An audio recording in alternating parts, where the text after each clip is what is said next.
Yesterday, Democratic state senators voiced their strong opposition to the governor's proposed consent agreement with Detroit.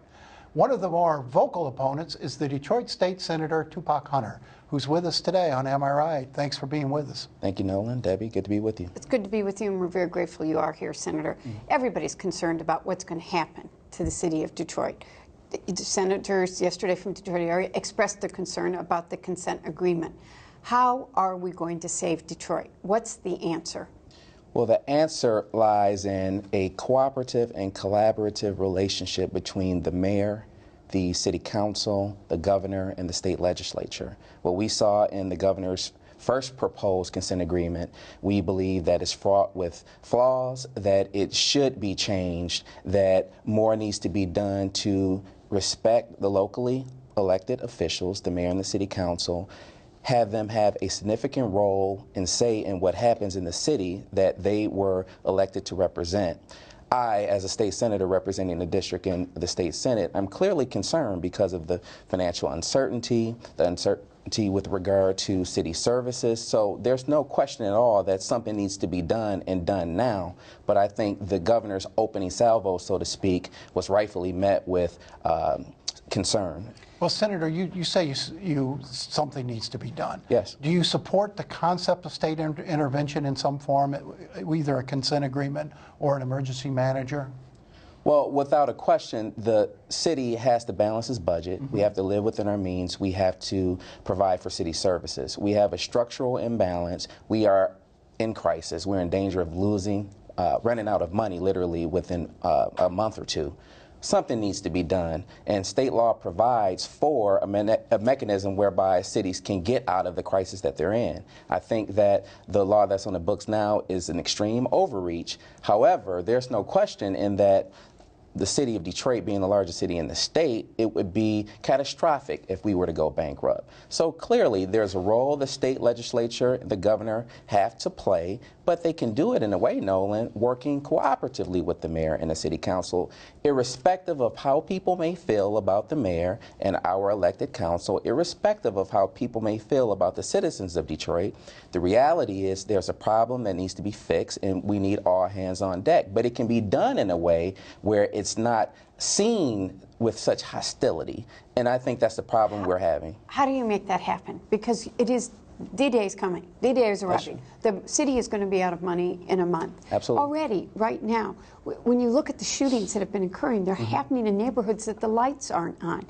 Someone told me about driving down Woodward the other day at 4 in the morning, no lights on, a mother holding her 2 children waiting for a bus that she had just driven by and was full, and she knew that bus would never stop for that mother. Are the groups that you say need to work together capable of working together, and do they understand it's now? They'd better. I live in the city of Detroit.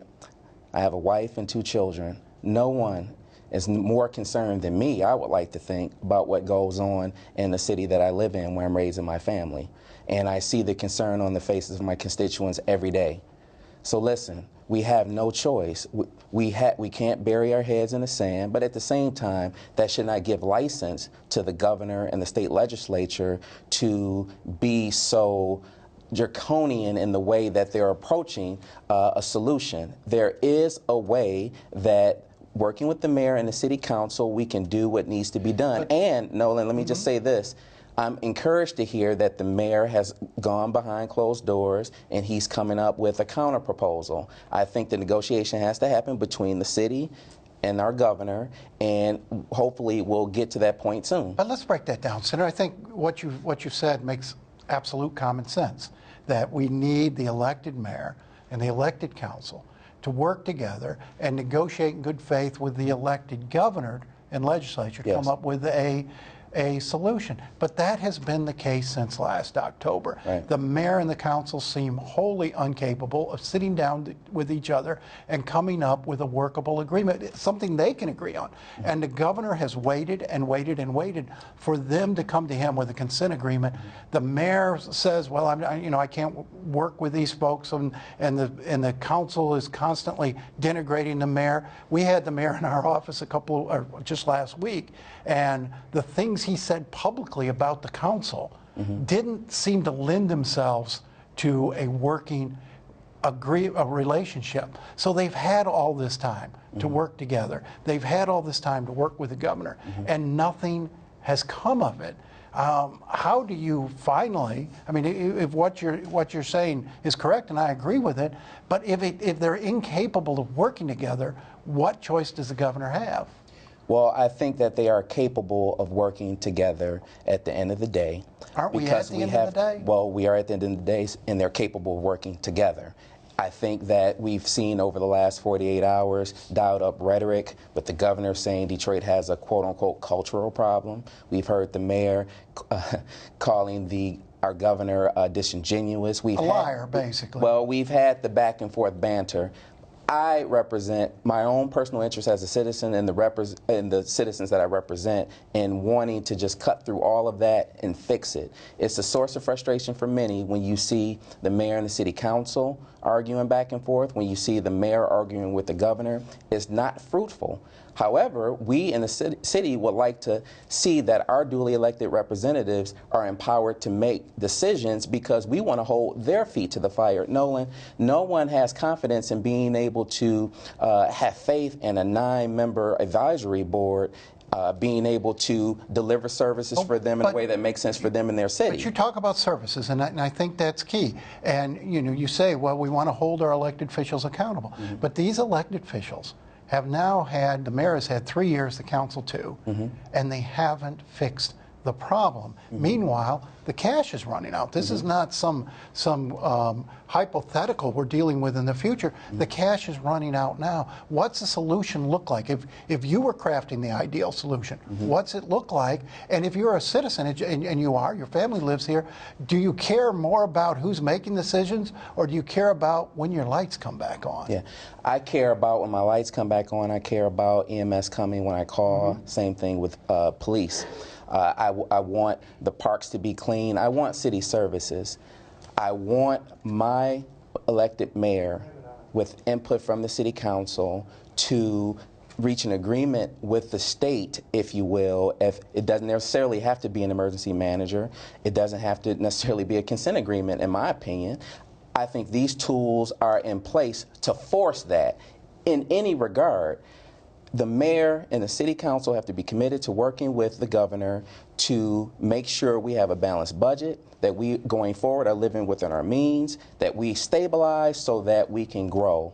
That's what I'm after. Whatever construct the state, by their legislative authority, and the mayor and our elected representatives on council, whatever they come up with that solves that, and we're working together cooperatively and collaboratively, and we can hold our elected officials' feet to the fire to make sure that that happens. That's the outcome that citizens are after.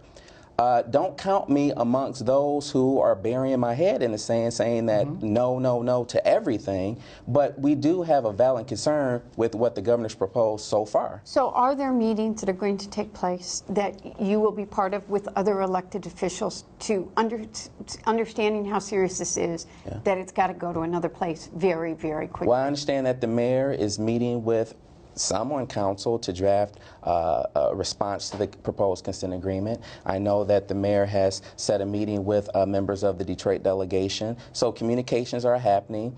We are under the gun, I realize, and if the governor's plan all along was to get this sort of response to really get folks talking, well, it worked. So where do we go from here? I think the path is coming up with a plan that will get the city out of the fiscal crisis that it's in, certainly having a role for our elected officials to make the decisions on behalf of their constituents so that those services can be met, but at the same time we're operating more effectively and efficiently going forward, stabilize our city so we can grow in the future. But again, Senator, what you're describing sounds like what the governor put on the table last week, a path out that left the mayor and the council in place with some authority.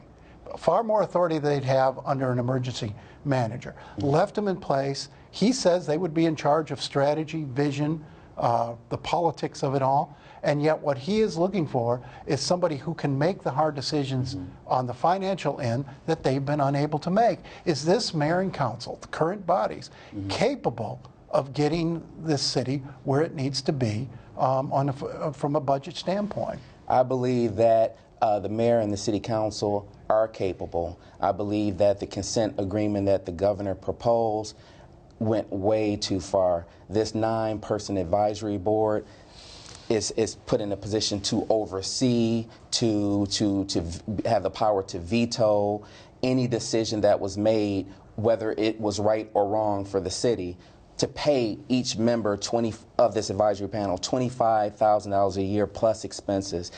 If one of the if the CFO or the COO or the HR director happened to have been fired, we have a huge $1 million cash payout.